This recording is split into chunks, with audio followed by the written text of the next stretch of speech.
IKTVO.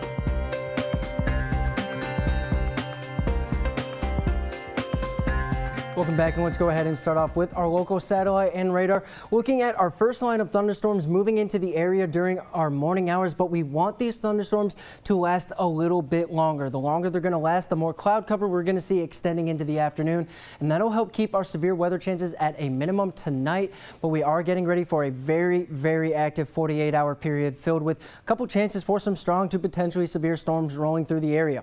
So let's jump into what the Storm Prediction Center has in their outlook. And right now, most of southeast Iowa underneath a enhanced risk outlook, and that's widespread strong to severe storms. Winds well in excess of 40 to 60 miles an hour. Large hail and a tornado chance is not out of the question. We're starting to see things coming together in the atmosphere that would allow rotation to occur, and that could then spawn a supercell and in turn a tornado, and then a slight risk outlook over parts of northeast Missouri. And we're going to see that slight risk outlook over our entire heartland area tomorrow. The enhanced risk is just off towards our west, so we're focusing that area is going to see the heaviest of the storms on Thursday, but we're going to have to keep our eyes on what the Storm Prediction Center is saying and see if they're going to move that any farther east. Now let's go ahead and jump into our futurecast, and we're going to see a pattern of some air pushing up from the south, and that's going to help influence these storms and slide them a little bit farther north, and unfortunately that's going to help clear the skies out a little bit. But right now we are seeing some extra cloud cover still staying around the area on our satellite compared to our futurecast, so good indications that we're going to see a little bit more cloud cover this morning.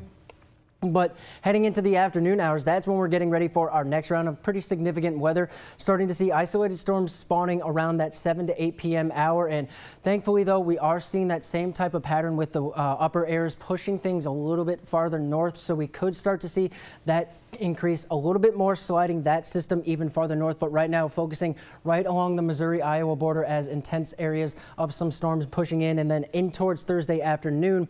This is our second round, and outside of severe weather chances, we could be dealing with a lot of flash flooding events thanks to how much rain is going to be associated with this next storm system, especially for parts of northeast Missouri in towards Macon County, specifically with the Sheraton River looking to get a lot of rain, and then along the Missouri River as well. But continuing to early Friday morning, this system is going to just keep extending into Friday early afternoon. A lot of rain going to make its way through the area, but we will clear out heading into the end of Friday.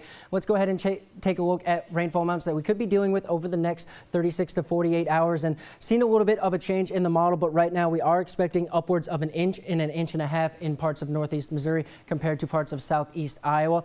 As for temperatures right now, a little bit on the warm side into the 70s, and we are going to see temperatures warmer today up to 86 degrees for the high temperature. Tonight falling down into the upper 60s with those storm chances, and looking at the extended forecast, a nice and pleasant weekend is ahead. 82 degrees on Saturday and 83 on Sunday. And I'm pretty sure